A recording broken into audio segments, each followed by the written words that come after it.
అంతే. ఆ తర్వాత నెవర్ హ్యాడ్. ఆ తర్వాత I never had any interaction. ఇప్పుడు ఆ 23 మంది ఎమ్మెల్యేలు మీరు దగ్గరుండి కొనిపించారా? అదే ఇప్పుడు 23 మందిని కొనిపించామే అనుకోండి, నిజంగానే కొనిపించాం అనుకోండి, 23 మందిలో 10 మంది మళ్ళీ వెనక్కిపోయారు కదా. ఎవరో ఒకళ్ళు పిలిచి అడిగితే చెప్తారు కదా. ఎస్వి మోహన్ రెడ్డి గారు ఉన్నాడు, ఇంకొకళ్ళు ఉన్నారు. ఎవరో ఒకళ్ళు పిలిచి అడిగితే చెప్తారు కదా, అరే వీడు ఏం చేశాడు రా అప్పట్లో అని.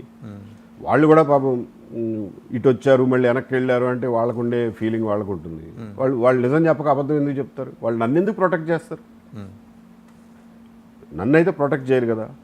అవును సార్, ఇతను బలవంతం వల్లే, లేదా ఇతను ఒత్తిడి వల్లే, లేదా ఇతను బెదిరింపుల వల్లే మేము వెళ్లాల్సి వచ్చింది అని ఒక మొక్క చెప్పడానికి వాళ్ళకేం పోయింది? అది నిజమైతే కనుక తెలుసుకోవచ్చుగా, అదేం కష్టం కాదు కదా.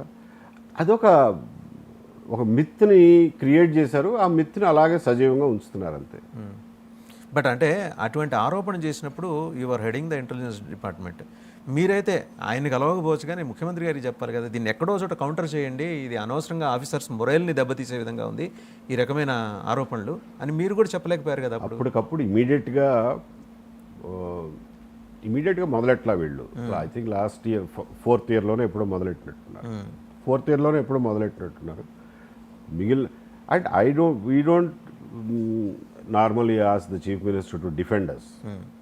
పబ్లిక్గా మమ్మల్ని డిఫెండ్ చేయటాన్ని అంటే మిమ్మల్ని కాదు, ప్రభుత్వం ప్రతిష్ట దెబ్బతింటుంది అక్కడ. ఇప్పుడు ఏబి వెంకటేశ్వరరావు గారిని రక్షించడానికి చంద్రబాబు గారు రాక్కర్లా, వాళ్ళ ప్రభుత్వాన్ని ఆయన ప్రభుత్వాన్ని హెడ్ చేస్తారు.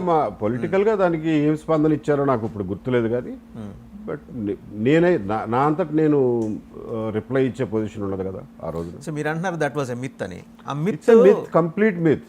ఇవాళ కూడా అంటారు, పిలిచి అడగమనండి 23 మందిని. 23 మందిలో ఎంతమంది దొరికితే అంతమంది. అప్పట్లోనే ఈ హార్స్ ట్రేడింగ్లో 30 crores to 40 crores పలికిందటగా. నేను ఫస్ట్ టైం మీ నోటి వెంటనే ఆ figure, I don't even know the figure. If there is any such figure, why will I know? అది కాదు సార్, పోలీస్ డిపార్ట్మెంట్లో ఇంతమంది ఉంటే ఒక్క ఏబి వెంకటేశ్వరరావు గారి మీద ఎందుకు అలిగేషన్ వచ్చింది? ప్రాబబ్లీ ఏమవుతుందంటేనండి, ఇలాంటివి జరిగినప్పుడు ఎవడో మేము డబ్బులు ఇస్తే వెళ్ళామనో లేకపోతే ఇంకొకటి వెళ్ళామనో చెప్పుకోలేరు కదా. ఎవడో ఒకటి పేరు చెప్తారు తప్పించుకోవడానికి, నలుగురు ఆ పేరు చెప్తే అదే నిజం అనుకుంటారు. Which is not a fact. It is not a fact. ఇమేజ్ని టార్నిష్ అయింది కదా అక్కడ. టార్నిష్ అయ్యే క్రమంలో సో మీరేమైనా గ్రౌజ్ పెంచుకున్నారా ఇదంతా జగన్మోహన్ రెడ్డి చేయించాడని? ఏది అప్పట్లోనా? అప్పట్లో we were a big target for the YCP party as such.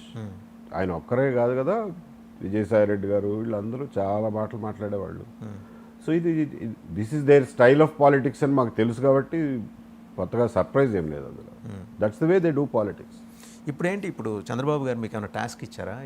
ఈ పని అంతా యాంటీ జగన్మోహన్ రెడ్డి క్యాంపెయిన్ చేయండి వెంకటేశ్వరరావు గారు, యాజ్ ఇట్ ఈస్గా టీడీపీ చేస్తే జనం నమ్మట్లేదు, మీరు క్రెడిబుల్ ఆఫీసర్ కదా, మీరు చేస్తే బాగుంటుంది, ఒక 6 నెలల అయిన తర్వాత మిమ్మల్ని పార్టీలోకి తీసుకుంటాం నిదానంగానే ఏమన్నా ఇచ్చారా మీకు? నేనేమన్నా లేదండి, అదేం కాదు. అలా అనుకుంటే పోలీస్ హౌసింగ్ కార్పొరేషన్ చైర్మన్గా ఎందుకు వద్దన్నారు? మీకు నచ్చలేదు అది? నో, నా ప్రయారిటీ అది కాదు. అదేం తప్పులేదు, అదేమి చిన్న ఉద్యోగమనో ఇంకోటనో కాదు. Did you inform the chief minister అండి, నాకు ఇది నచ్చలేదండి, నేను తీసుకోవట్లేదని చెప్పారు మీరు? లేదు. Neither you have denied Nar you have given your acceptance. రెండు చేయాల. మీ డిసెంట్ ఏమన్నా ఆయనకి కమ్యూనికేట్ అయిందా? ఏందో అసంతృప్తిగా ఉన్నారు? అసలు మాట్లాడుకోవట్లేదు ఈ మధ్యకాలంలో మీరు? పద్దాకా మాట్లాడడానికి అంటే ఎప్పుడన్నా అండి, ఇప్పుడు నేను ఈ టాస్క్ మీద వెళ్తున్నాను, మీరేమంటారు సీఎం గారు, నేను ఇప్పుడు మీరైతే షీల్డ్, చంద్రబాబు గారికి ఏబీవీ ఒక పెద్ద షీల్డ్. యుద్ధానికి వెళ్ళినప్పుడు ఏబీవీ ఉన్నారు నా ముందర, కొన్నాళ్ళు ఈ జగన్మోహన్ రెడ్డి యాంటీ జగన్మోహన్ రెడ్డి క్యాంపెయిన్ ఆయన నడిపేస్తాడు. మీరు నన్ను అనవసరంగా ఎలివేట్ చేస్తున్నట్టున్నారు. అంత సీన్ ఏమి ఉండదు. ఆయనకుండే సరంజామా ఆయనకుంటుంది. నేనే పెద్ద షీల్డ్ అని. జగన్మోహన్ రెడ్డి హత్యకి మీకు టైమ్ అండ్ అగైన్ మీరు you been trying all methods అని చెప్పేసి మొన్న మధ్య మాజీ విప్ గడికోట శ్రీకాంత్ రెడ్డి గారు ఆయన ఎలిగేషన్ చేశారు. మీరు కూడా ఇమీడియట్గా ట్విట్టర్లో ఛాలెంజ్ చేశారు, I'm ready for a debate అని. Ready for open debate. మీరు అడిగారు, చెప్పాను. అలాగే ఎవరు అడిగినా చెప్తాను. ఎందుకని అసలు జగన్మోహన్ రెడ్డి హత్యకు కుట్ర పన్నాల్సిన అవసరం మీకేం వచ్చింది సార్? మీరేమి ఆయన మాటలు మీరు కూడా నమ్మారా? లేదు, ఆయన అంటున్న మాట పాపం ఆయన ఏదో ఆయన తిప్పల ఆయనకి ఏదో చెప్పుంటారు. ఇదే ప్రెస్ మీట్ సారాంశం అంటే చెప్పారు ఆయన. I don't think even they will not believe that.